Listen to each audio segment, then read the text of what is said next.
समय हम हैं सहस्त्रधारा, गोंजी ग्राम पंचायत कहलाती है। सहस्त्रधारा हमारे मंडला जिले का सबसे प्राकृतिक सौंदर्य और रमणीयता से भरा हुआ स्तर है। चारों तरफ यहाँ पर काले पत्थरों की चट्टानें हैं। इसके डेवलपमेंट को लेकर समय समय पर समाचार पत्रों में समाचार भी प्रकाशित किए गए।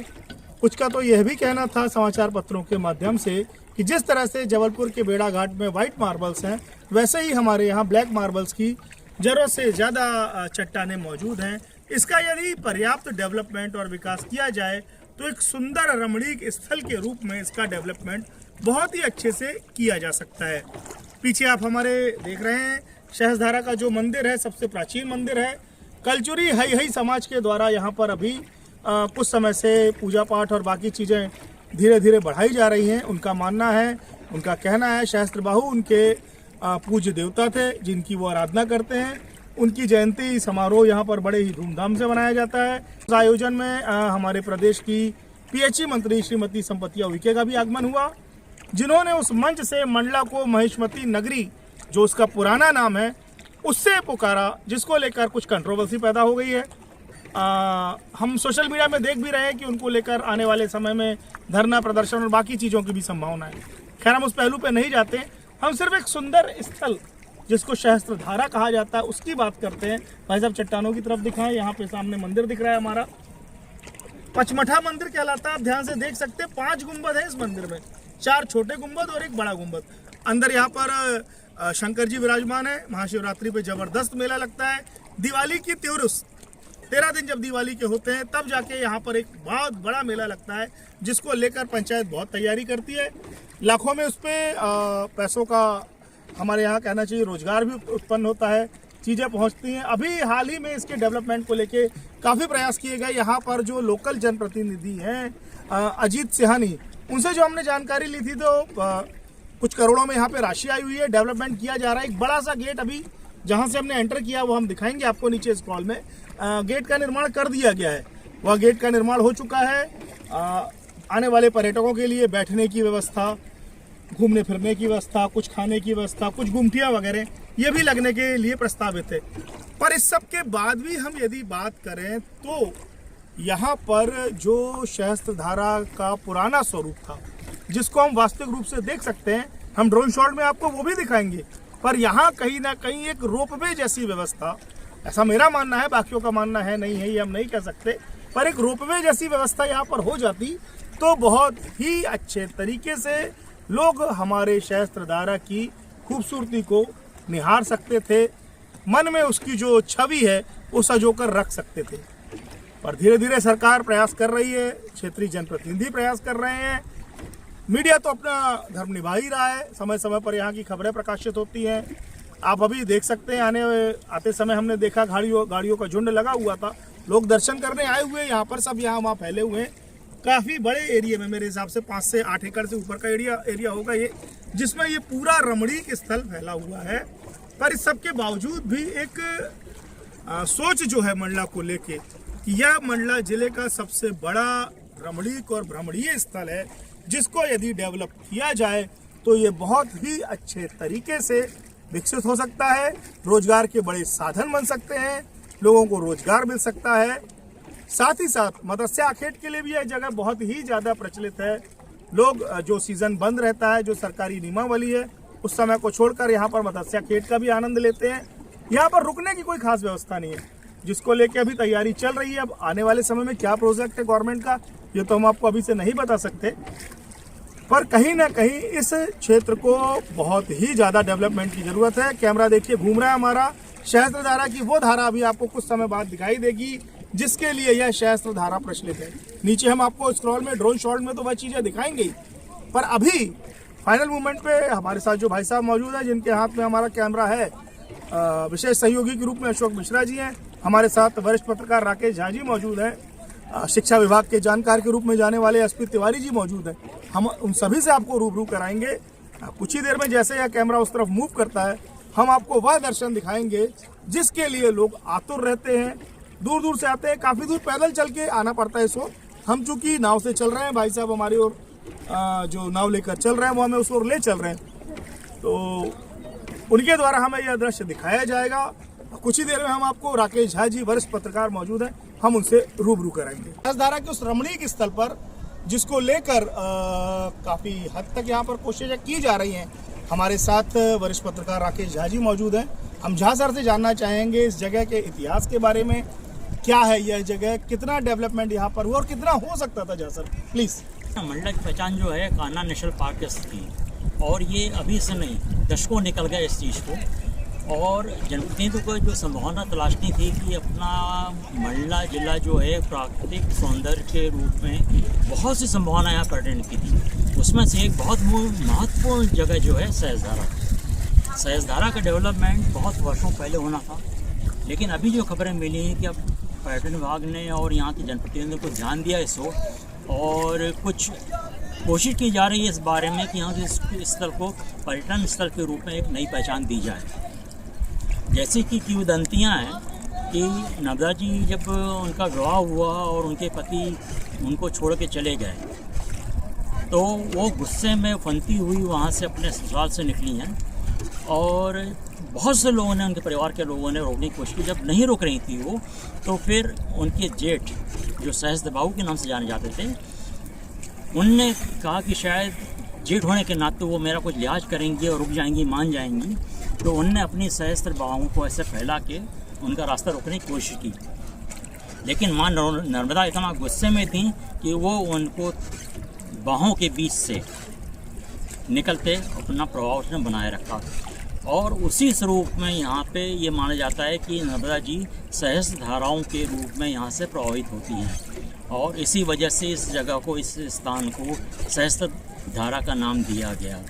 अब वास्तविकता कितनी ये नहीं मालूम, धार्मिक महत्व की बातें हैं, पुराण के उसके जो धार्मिक लोग जो हैं, जानकार उनके आधार पर बताया गया है ये सब चीज़ें।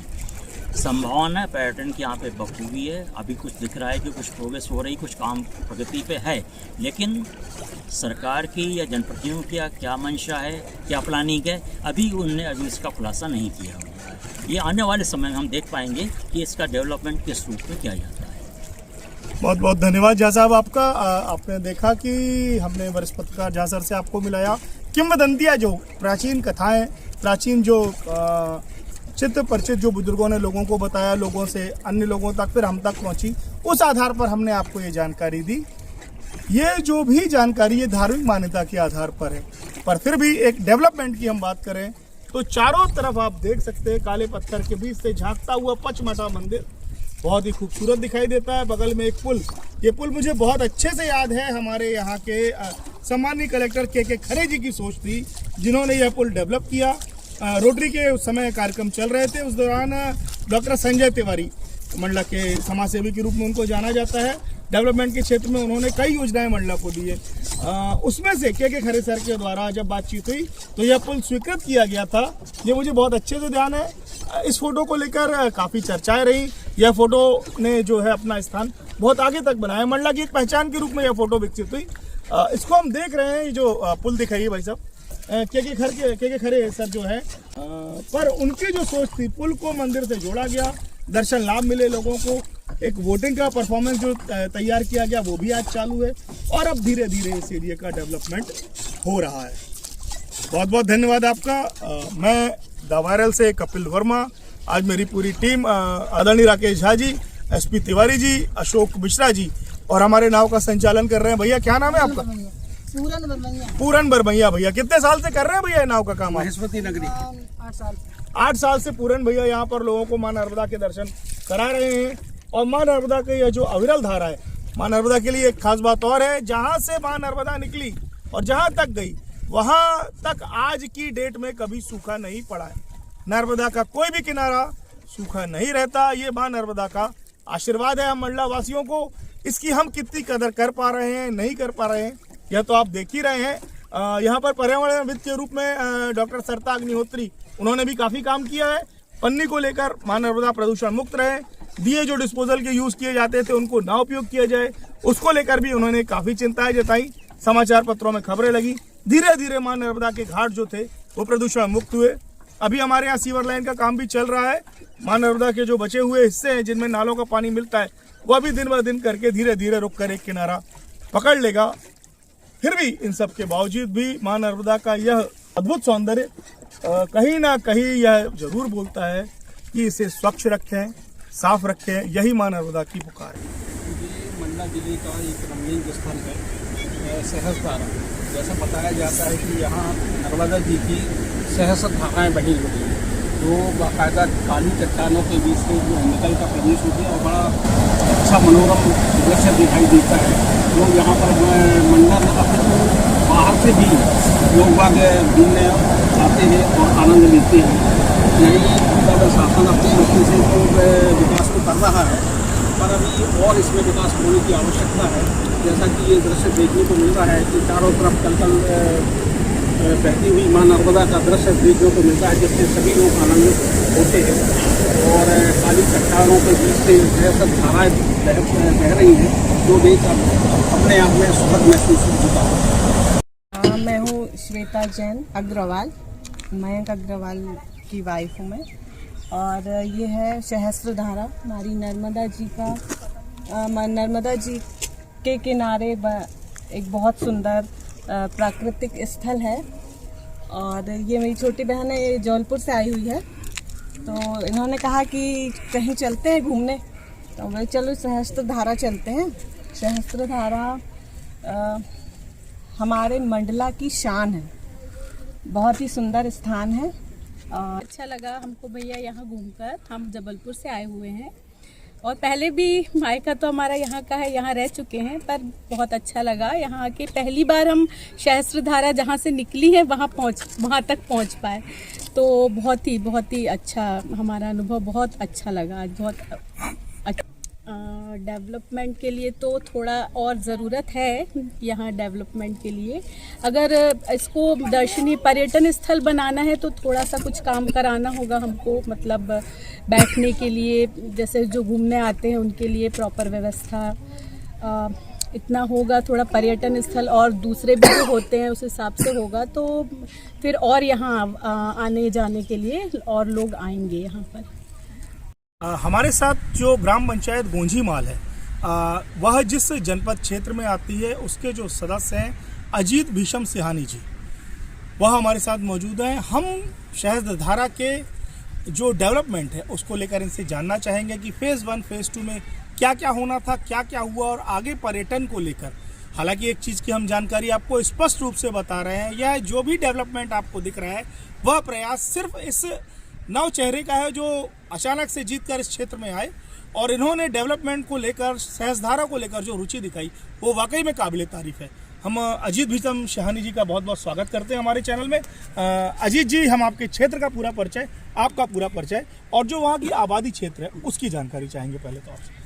भाई साहब, मेरा नाम अजीत भीषम सिहानी है। मैं जनपद सदस्य क्षेत्र क्रमांक 5 कटरा बिंजिया गोंजी से आता हूँ। क्योंकि बचपन से हमारा रहना उसी क्षेत्र से रहा है और लगाव भी रहा, तो इतना बड़ा सौंदर्य और प्राकृतिक स्थल था जिसमें कोई भी सौंदर्यीकरण हमको नहीं दिखता था। तो हमारे एक छोटा सा प्रयास था कि इस क्षेत्र को अच्छा बनाया जा सकता है। तो हम यहाँ से अपने पर्यटन मंत्री श्रीमती उस समय तत्कालीन उषा ठाकुर जी थी, जिनसे हमारा मिलना हुआ और हमने उनको इस क्षेत्र के बारे में पूरी जानकारी दी। तब उनके द्वारा 1 माह के भीतर ही उनकी टीम आई और उन्होंने हमसे पूछा कि इस क्षेत्र में आपको क्या क्या ऐसा चाहिए। तो हमारे द्वारा एक जो पहले प्रोजेक्ट बना के उनको पेश भी किया गया था, एक सुंदरी प्रवेश द्वार हो, यहाँ मतलब दूर से लोग आएँ तो खाने पीने की व्यवस्थाओं हेतु एक कैफेटेरिया होना चाहिए। तो उसी प्रकार उन्होंने फेज़ 1 में लगभग 1.25 करोड़ रुपये की राशि स्वीकृत करके हमको एक सुंदर सा प्रवेश द्वार, कैफेटेरिया, घाट जिसमें बोटिंग हो सके और नहाने धोने जैसी ऐसी व्यवस्थाएँ रहती हैं, तो उसके लिए घाट एक बहुत उपयोगी चीज़ थी। और उसके बाद फेज़ 2 के लिए हम उस समय, क्योंकि पर्यटन मंत्री आदरणीय जी थे धर्मेंद्र जी, उनसे हमारी मुलाकात हुई। फिर हमने उनको फेज़ 2 के बारे में बताया। फिर उन्होंने लगभग 3 करोड़ रुपये की राशि उसके लिए भी स्वीकृत कराई है, जिसमें रोड चौड़ीकरण, water cooler, high mask light, एक टावर और जिप लाइनर, ऐसे करके बहुत सारे काम है भाई साहब। जिप लाइनर को लेके आपने बताया, थोड़ा स्पष्ट करें, जिप लाइनर है क्या? जिप लाइनर अपन बाहर जैसे देखते हैं पर्यटन क्षेत्रों में, इस पार से उस पार एक चेन जैसा रहता है, जिसमें बांध के इस पार से उस पार जाया जा सकता है। मतलब वो एक आकर्षण का केंद्र है, जिससे आजू बाजू के लोग, जिलों के लोग आके यहाँ पर उसका लुत्फ उठा सकें और हमारे ग्रामवासियों को एक अच्छा रोजगार उपलब्ध हो सके। जैसा कि हमारे मीडिया में चर्चित है अजीत जी की व्हाइट मार्बल के नाम से भेड़ाघाट प्रसिद्ध है, क्या हमारा क्षेत्र ब्लैक मार्बल को लेके एक रोपवे जैसी जो सुविधा है, क्या इसको लेके कोई प्रयास आपका? बिल्कुल भाई साहब, होना तो चाहिए। अभी हमारा फिर से उस चीज़ के लिए एक अच्छा प्रयास भी है। जैसे कि हमारा मानना है कि लोग पर्यटन क्षेत्र में क्यों आए, तो जैसे आज हम कचरा सिटी जाते हैं एक मूर्ति देखने, शंकर जी की 51 फीट ऐसी एक प्रतिमा हमारे यहाँ भी हो तो उसका भी बहुत अच्छा एक आकर्षण बनेगा। शब्दों में चाहेंगे आने वाले समय में कब तक हम इस क्षेत्र को एक अच्छे रमणीक स्थल के रूप में देख पाएंगे? भाई साहब, लगभग 1 साल का और हमको इंतजार करना पड़ेगा और एक बहुत सुंदर हमको दृश्य देखने मिलेगा जिसकी कल्पना भी किसी ने नहीं की होगी। बहुत बहुत धन्यवाद अजीत जी आपका। अजीत भीषम सहानी जी ने हमें जानकारी दी कि फेज़ 1 फेज़ 2 को लेकर कितना पैसा आया था, कैसा क्या निर्माण हो रहा है। निर्माण पर पूरी नज़र ये खुद रखे हुए हैं क्योंकि इनका खुद का बचपन उस जगह पे बीता हुआ है, इनका व्यक्तिगत लगाव है, इसलिए अच्छे से अच्छा वहाँ पर डेवलपमेंट चाह रहे हैं। मैं कपिल वर्मा, द वायरल मंडला।